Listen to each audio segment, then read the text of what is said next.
Bonjour, Régis Ego de Beetle Choice Solutions. À travers cette vidéo, je vais tenter de vous présenter de la manière la plus simple et la plus complète possible ce qu'est un chef de projet. Mon objectif, c'est de vous faire découvrir la diversité de ce métier et de vous aider à trouver des pistes d'amélioration si vous voulez devenir un meilleur chef de projet. Chef de projet, c'est une fonction. Le chef est responsable d'une équipe, même si cette équipe peut se limiter à une seule personne, c'est-à-dire lui-même. Le projet, c'est l'élaboration d'un produit ou d'une transformation. Il peut s'agir d'un objet physique, d'un logiciel ou d'une organisation. Dans le cadre de cette élaboration, le chef de projet va prendre des engagements. Des engagements sur les délais de réalisation, des engagements sur la qualité de ce qui va être produit et des engagements sur les coûts de la réalisation. En tant que responsable, il va prendre un certain nombre de décisions, même s'il doit rapporter à un client ou bien une hiérarchie. C'est lui qui va prendre en charge l'organisation de l'élaboration, en identifiant les ressources et en les affectant aux différentes tâches. Et puis c'est lui qui va contrôler la qualité de la réalisation et le bon déroulement des opérations. En bref, chef de projet, c'est un pilote d'activité.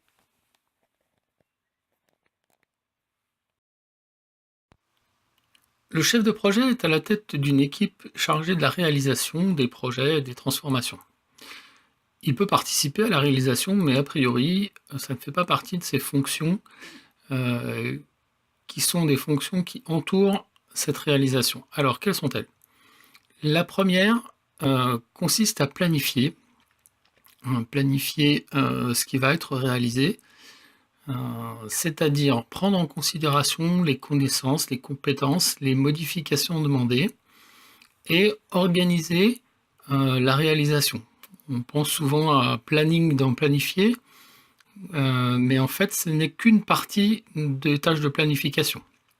La planification, c'est en effet décrire comment, par quels moyens, dans quelles circonstances, qu'est-ce qu'on prend en compte, qu'est-ce qu'on va sortir de cette réalisation.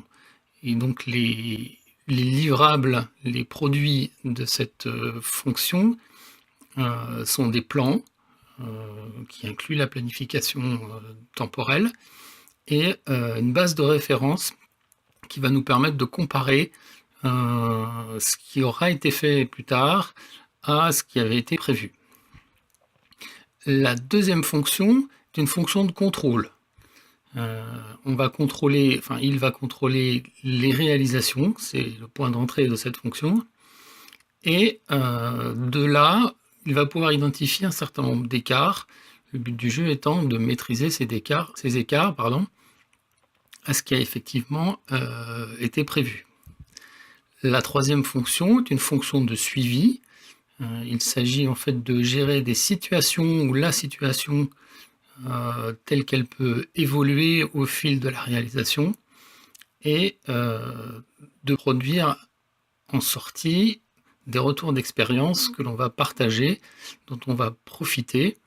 Donc en fait, c'est une espèce de regard extérieur sur la réalisation et comment elle s'est bien passée ou mal passée et qu'est-ce qu'on peut en retirer. La quatrième fonction de pilotage est une fonction de reporting.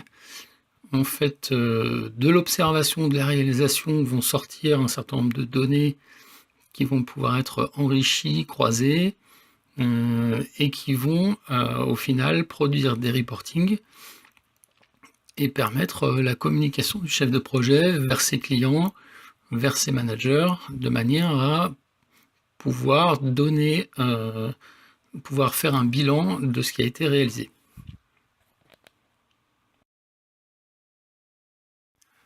Les fonctions que nous venons de décrire vont se succéder dans un cycle de développement, par exemple. Mais on peut voir le pilotage sous un autre axe, celui des activités. La première activité, je l'ai appelée faire l'état des lieux. En gros, elle consiste à observer un petit peu la situation avec en entrée, par exemple, la compréhension de ce qui se passe et de l'environnement, la conception de ce qu'on a réalisé, les actions qui ont été réalisées, Et l'objectif de cette phase, on va dire, est d'avoir un statut clair de ce qui se passe. La deuxième activité sera une activité de qualification et de valorisation. À partir, par exemple, des risques potentiels de l'activité, des problèmes que l'on peut rencontrer ou des travaux qu'on a à réaliser. On va établir un certain nombre d'actions claires, identifiées, et maîtriser l'information que l'on va communiquer.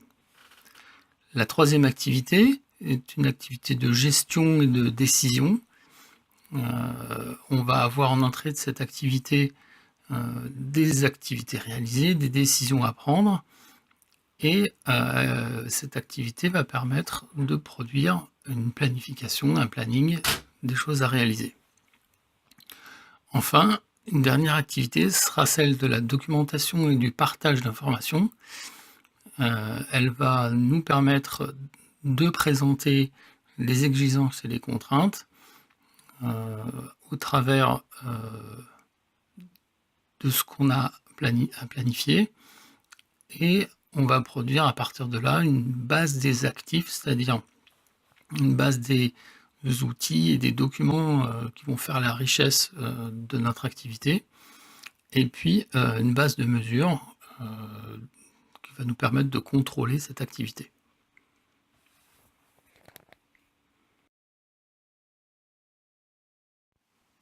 À l'intersection des fonctions et des activités, on va retrouver des actions. Si on prend la planification, par exemple, lors de l'état des lieux, l'action va être d'identifier et d'organiser les actions à réaliser en fonction de ce qu'on connaît, de ce qu'on a compris de la situation. En termes de qualification, en fait, l'action va être l'estimation, par exemple, l'estimation des charges associées aux actions à réaliser. L'estimation du temps aussi, de la durée, des ressources nécessaires. Pour ce qui concerne la gestion et la décision, il va s'agir d'affecter les tâches prévues aux ressources dont on dispose. Et en documentation et partage, ce sera carrément simplement la documentation de la planification qui va nous permettre de produire des plans. Pour ce qui concerne la fonction de contrôle, vis-à-vis de l'état des lieux, l'action sera une action de vérification de ce qui a été réalisé. Pour ce qui concerne de la qualification, on va évaluer effectivement ce qui a été réalisé, c'est-à-dire qu'on aura fait un constat dans la première étape, et maintenant on va évaluer l'écart par rapport à ce qui a été prévu. Ensuite, en termes de gestion et de décision, l'action sera une action de délégation. On va décider qui va faire quoi et quelle partie sera prise en charge par des ressources externes, par exemple. Et en termes de documentation, on aura l'enregistrement des insatisfactions, des non-conformités, par exemple.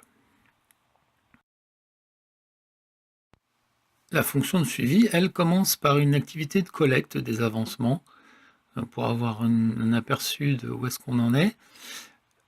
En termes de qualification, on va analyser la situation par rapport à ces données d'avancement et en comparaison avec les références qu'on a pu établir dans la planification. Il nous faudra ensuite décider des ajustements à faire, donc replanifier le déroulement des activités qui nous restent à faire. Et en termes de documentation, on va tracer justement ces écarts et qui vont nous donner des informations sur comment s'améliorer plus tard. Pour finir, il nous reste la fonction de rapporteur qui débute avec la production d'indicateurs qui vont nous permettre d'avoir une vision claire de l'état des lieux.